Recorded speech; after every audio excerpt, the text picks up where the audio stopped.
Hello dear students. Class 9 का series हमने start किया था। आज हम टाइप्स ऑफ मैट्रिक्स में कुछ टाइप पढ़ेंगे और फिर इक्वालिटी ऑफ अ मैट्रिक्स, दो मैट्रिक्स कब इक्वल होंगे और उसके एग्जांपल्स भी करेंगे और उसके बाद एक्सरसाइज हल करेंगे। आज हम ये पढ़ेंगे कि रेक्टेंगुलर मैट्रिक्स क्या होता है। A matrix in which the number of rows is not equal to the number of column. वो मैट्रिक्स जिसमें नंबर ऑफ रो की तादाद बराबर ना हो कॉलम्स की तादाद की। वो मैट्रिक्स जिसमें रो की तादाद कॉलम्स की तादाद की बराबर ना हो। यानी इन अदर वर्ड्स हम इसको ऐसी भी डिफाइन कर सकते हैं। इन अदर वर्ड्स, दूसरे अल्फाजों में ऐसी भी डिफाइन कर सकते हैं, क्योंकि नंबर ऑफ रोज को हमने डिनोट किया था एम से और नंबर ऑफ कॉलम को हमने डिनोट किया था एन से। यानी वो मैट्रिक्स जिसमें एम और एन की तादाद आपस में बराबर ना हो। फॉर एग्जाम्पल, लेट एक मैट्रिक्स ले लेते हैं। Let A is equal to A be a matrix 1, 2, 3, 4, 5 and 6। ये एक मैट्रिक्स है। अब इस मैट्रिक्स में आप देखिए रो की तादाद कितनी है, 1 and 2, कॉलम्स की तादाद 1, 2, 3। सो m is equal to 2 और n is equal to 3। This implies that m is not equal to n। यानी वो मैट्रिक्स जिसमें number of rows by number of column आपस में बराबर ना हो, उसको हम कहते हैं रेक्टेंगुलर मैट्रिक्स। रेक्टेंगुलर मैट्रिक्स, अगर इस मैट्रिक्स का कोई हमें कहे कि इसका ऑर्डर लिख लो, तो हम इस तरह लिखेंगे 2/3। इसमें देखिए 2 और 3 आपस में बराबर नहीं है। लेट सपोज एक और मैट्रिक्स ले लेते हैं, C is equal to B is equal to 1, 3, 5। अब इस मैट्रिक्स में देखिए रोज की तादाद कितनी है, 3 है। 3 बाई कॉलम्स की तादाद 1, 3/1 इसका ऑर्डर है। So m is not equal to n। Number of row by number of column बराबर नहीं है। वो मैट्रिक्स जिसमें रोज की तादाद और कॉलम की तादाद आपस में बराबर ना हो, उसे कहते हैं rectangular matrix. Types of matrix में दूसरा टाइप जो हमारे पास है वो है square matrix. A matrix in which the number of rows is equal to number of column is called square matrix। यानी वो मैट्रिक्स जिसमें रो की तादाद बराबर हो कॉलम्स की तादाद की, उसे हम कहते हैं मैट्रिक्स। वो मैट्रिक्स जिसमें रो की तादाद बराबर हो कॉलम्स की तादाद की, उसे हम कहते हैं स्क्वायर मैट्रिक्स। अब स्क्वायर मैट्रिक्स में देखिए आप, लेट सपोज एक एग्जांपल ले लेते हैं। Let C is equal to 1, 3, 5, 7। अब इस मैट्रिक्स में देखिए रोज की तादाद कितनी है, 1, 2 और कॉलम 1, 2। सो इट मींस इसका ऑर्डर क्या है, 2/2। इस मैट्रिक्स का ऑर्डर है 2/2। Next, for example, let suppose D is equal to 3/3 matrix ले लेते हैं। 1, 3, 7, 5, 9, 8, 2, 1, 4। अब इस मैट्रिक्स में रोज की तादाद कितनी है, 1, 2, 3 एंड कॉलम भी 3 है। सो इस मैट्रिक्स का ऑर्डर है 3/3। यानी जितनी भी मैट्रिक्स है 1x1, 2/2, 3/3, 4/4, इवन 100/100 एंड 1000/1000, ये सारे मैट्रिक्स हमारे पास क्या है, स्क्वायर मैट्रिक्स है। These all are the square matrix. एक बात जो बुक वालों ने लिखी है वो ये है कि हम स्क्वायर मैट्रिक्स को ऐसे भी लिख सकते हैं। किस तरह लिख सकते हैं, लेट सपोज, सिर्फ मैं बुक से पढ़ लेता हूं कि द ऑर्डर ऑफ मैट्रिक्स, एक मैट्रिक्स उन्होंने दिया हुआ है, इसका 2/2 है। अब आपसे ऐसे भी पूछ सकता है, फॉर एग्जाम्पल आपसे कोई कहे कि write a square, right 2 square matrix. अब 2 स्क्वायर मैट्रिक्स, इसका मतलब क्या है, राइट 2 स्क्वायर मैट्रिक्स। इसका मतलब यह है कि मुझे एक ऐसा मैट्रिक्स लिख लो जिसका ऑर्डर 2/2। और इस तरह भी पूछ सकता है कोई, right a matrix is 2 whose order is 2। इन दोनों का मतलब सेम ही है। अगर कोई आपसे कहे कि राइट टू स्क्वायर मैट्रिक्स, इसका मतलब ये नहीं कि आप दो मैट्रिक्स लिख लो, इसका मतलब ये है कि आप एक ऐसा मैट्रिक्स लिख लो जिसका ऑर्डर 2/2 हो। अगर कोई आपसे पूछे कि राइट 3 स्क्वायर मैट्रिक्स, इसका मतलब यह है कि आप एक ऐसा मैट्रिक्स लिख लो जिसका ऑर्डर 3/3 हो।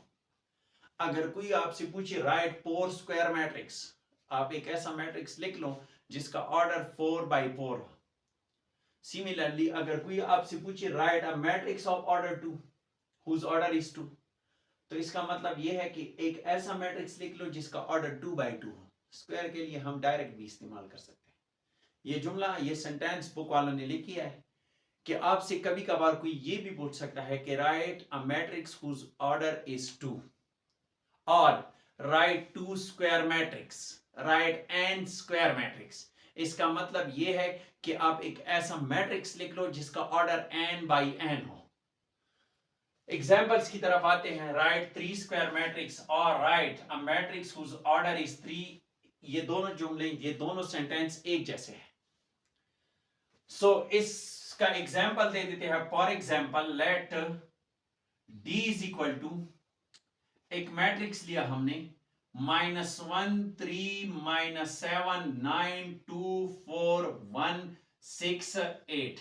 अब इस मैट्रिक्स में देख लें, इसमें 3 रो है और 3 कॉलम है, यानी इस मैट्रिक्स का ऑर्डर है 3/3।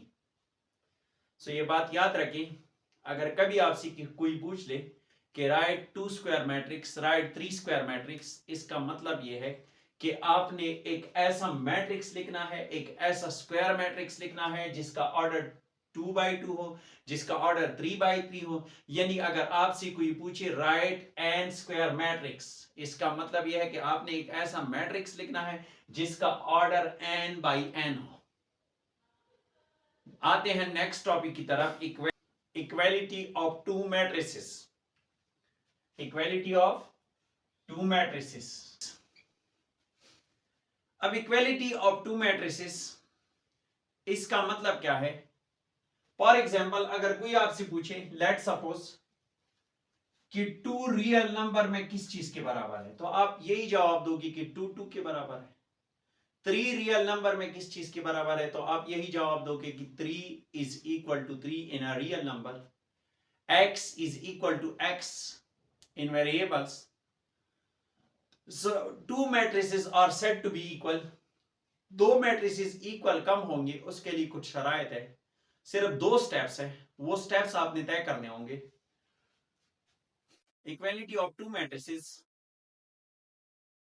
इसके लिए 2 कंडीशंस है। Two matrices are said to be equal if they satisfy the following conditions. दो मैट्रिसेस आपस में तब इक्वल होंगे अगर वो ये 2 कंडीशन सेटिस्फाई करें। पहला कंडीशन क्या है? If their order is same, अगर दोनों का ऑर्डर आपस में सेम हो। हम स्टेप वाइज चेक करेंगे। पहले ये चेक करेंगे कि आया दोनों मैट्रिसेस का ऑर्डर सेम है। अगर ऑर्डर सेम ना हो तो दूसरे स्टेप के लिए जाएंगे भी नहीं। फॉर एग्जाम्पल लेट सपोज, एक एग्जाम्पल ले लेते हैं। Let E is equal to, A एक मैट्रिक्स है हमारे पास जिसमें एलिमेंट है 1 2 3 एंड 4 और B एक कोई और मैट्रिक्स है 1 3 2 4 6 8। सबसे पहले आप क्या चेक करोगे? अब आप इसमें चेक करना, A इज इक्वल टू 1 2 3 4। ए का ऑर्डर क्या है? The order of A is 2/2 and the order of B is 2/3. This implies that their orders are not equal.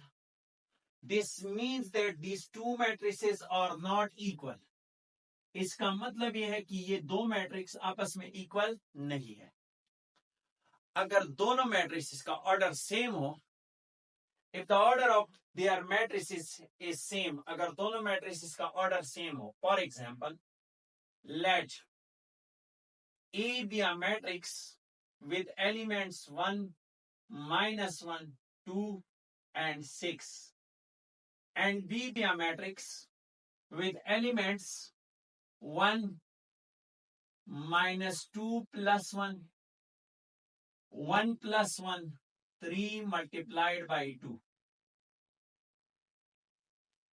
इन दोनों मैट्रिक्स का ऑर्डर सेम है, इस मैट्रिक्स का ऑर्डर भी 2 by 2 है और इस मैट्रिक्स का ऑर्डर भी 2 by 2 है। So it means these matrix, इन दोनों मैट्रिक्स ने क्या किया, स्टेप 1 को सेटिस्फाई कर दिया। अब स्टेप 2 की तरफ आते हैं। स्टेप 2 का मतलब क्या है, if they are corresponding elements are equal, अगर उनके करिस्पॉन्डिंग एलिमेंट्स इक्वल हो आपस में। करिस्पॉन्डिंग एलिमेंट से क्या मुराद है, फॉर एग्जांपल दो क्लास है हमारे पास, एक क्लास 9th ए और दूसरा class 9th B, let suppose. अब अगर आपसे कोई कहे कि हमने इन दोनों क्लासेस का आपस में एक कंपटीशन करवाना है, एक क्विज लेना है, आप क्या कर ले, क्लास 9th ए में से फर्स्ट पोजीशन होल्डर्स को उठाए तो ऑटोमेटिकली आप क्लास 9th बी में से फर्स्ट पोजीशन होल्डर्स को उठाएंगे। आप ऐसे नहीं करेंगे कि इस क्लास में से सबसे काबिल तरीन स्टूडेंट को उठाए और दूसरी क्लास में से सबसे नालायक तरीन स्टूडेंट को उठाए। नहीं, दोनों क्लासेस की स्ट्रेंथ सेम है, 30-30 स्ट्रेंथ है। आप क्या करोगे, एक क्लास से भी फर्स्ट पोजीशन होल्डर उठाओगे और दूसरी क्लास से भी फर्स्ट पोजीशन होल्डर उठाओगे। यानी जो पोजीशन यहां पे हमने की वो पोजीशन हमने दूसरी क्लास में की। So the order of these two matrices ए और बी का ऑर्डर सेम है। अब चेक करते हैं करिस्पॉन्डिंग एलिमेंट्स। करिस्पॉन्डिंग एलिमेंट से क्या मुराद है, अगर आप इस मैट्रिक्स में फर्स्ट एलिमेंट चेक करोगे तो यहां पे भी फर्स्ट एलिमेंट चेक करोगे। अगर आप इस मैट्रिक्स में सेकंड एलिमेंट चेक करोगे then you will check the second element in the second matrix. If you check the third element in the first matrix, then you must check the third element in the second matrix. If you want to check the fourth element in the first matrix, then you must check the fourth element in the second matrix. आपने अगर आप इस matrix में पहला element check करोगे उसमें भी पहला चेक करोगे, इसमें दूसरा चेक करोगे उसमें भी दूसरा चेक करोगे, इसमें तीसरा चेक करोगे उसमें भी तीसरा चेक करोगे। ऐसी नहीं है कि आप यहां पे फर्स्ट चेक करो और वहां पे तीसरा चेक करो, आपस में बराबर नहीं है। नहीं, आप क्या करोगे, corresponding elements, you must check the corresponding element. Corresponding element से मुराद क्या है कि यहां पे जो एलिमेंट्स आप चेक कर रहे हो वहां पे वही पोजीशन वाला एलिमेंट्स आपको चेक करना होगा। इस मैट्रिक्स, इन दोनों मैट्रिक्स में देखिए, इन दोनों मैट्रिक्स का ऑर्डर सेम है। अब इसमें 1 1 1 के बराबर है, यस, -1 -2 + 1 -1, रिजल्ट ही -1 आएगा यहां से भी। So it means these two are equal. Next third 1 + 2 and 1 + 1, ये रिजल्ट क्या आएगा, 2 आएगा। ये एलिमेंट्स भी सेम है। 6 3 × 2, रिजल्ट क्या आएगा, 6 आएगा। It means that these two matrices A is equal to B. A is equal to B. For example, C matrix एक हमने ले लिया, let's suppose rectangular matrix ले लेते हैं, 1 2 3 4 5 and 6, and D matrix 1 1 1 + 1, next 1 + 1 3 and 2 + 2 and 5, next 3 + 3. These two matrices are equal or not? So we will check it. Check कर लें इन दोनों का ऑर्डर क्या है। पहले आपने ऑर्डर चेक करना होगा। इस मैट्रिक्स का ऑर्डर है 2 × 3 एंड इस मैट्रिक्स का ऑर्डर है 2 by 3। दोनों का ऑर्डर क्या है, इसका ऑर्डर है 2 by 3 और इसका ऑर्डर है 2 by 3। अब इसमें पहला एलिमेंट चेक करें, पहला एलिमेंट इसमें 1 के बराबर है, इसमें पहला एलिमेंट किस चीज के बराबर है, 1 के बराबर है। इसका दूसरा एलिमेंट 2 के बराबर है, इसका दूसरा एलिमेंट 1 + 1 2 के बराबर है। इसका तीसरा एलिमेंट 3 के बराबर है, इसका तीसरा एलिमेंट 3 के बराबर है। Fourth element of this matrix, matrix C, is equal to 2 + 2, the fourth element of matrix D, and fifth element of matrix C is equal to the fifth element of matrix D. 5 is equal to 5. And sixth element of matrix C is equal to 3 + 3. Sixth element of matrix D. यानी ये दो matrix भी आपस में क्या है, बराबर है। C is equal to D. Next आते हैं एक्सरसाइज की तरफ, जो हम नेक्स्ट लेक्चर में डिस्कस करेंगे। आज के लेक्चर में हमने क्या डिस्कस किया, टाइप्स ऑफ मैट्रिक्स, दो टाइप सिर्फ डिस्कस की, क्योंकि एक्सरसाइज का पहला क्वेश्चन उससे रिलेटेड है। रेक्टेंगुलर मैट्रिक्स वो मैट्रिक्स जिसमें रो और कॉलम्स की तादाद आपस में बराबर ना हो। दूसरा मैट्रिक्स हमने डिस्कस किया स्क्वायर मैट्रिक्स, वो मैट्रिक्स जिसमें रो और कॉलम्स की तादाद आपस में बराबर हो। तीसरा टॉपिक जो हमने डिस्कस किया वो है इक्वालिटी ऑफ टू मैट्रिसेस, यानी दो मैट्रिक्स आपस में कब बराबर होंगे, जिसमें हमने दो शराइत बयान की कि अगर उन दोनों मैट्रिक्स के ऑर्डर सेम हो, पहली शर्त। दूसरी शर्त यह है कि द करिस्पॉन्डिंग एलिमेंट्स, यानी हर एक elements corresponding elements of the first matrix is equal to corresponding elements of the second matrix. I hope ये आपको समझ आ गई होगी। इस पे हम एक्सरसाइज में मजीद क्वेश्चन करेंगे, सॉल्व करेंगे एक्सरसाइज को।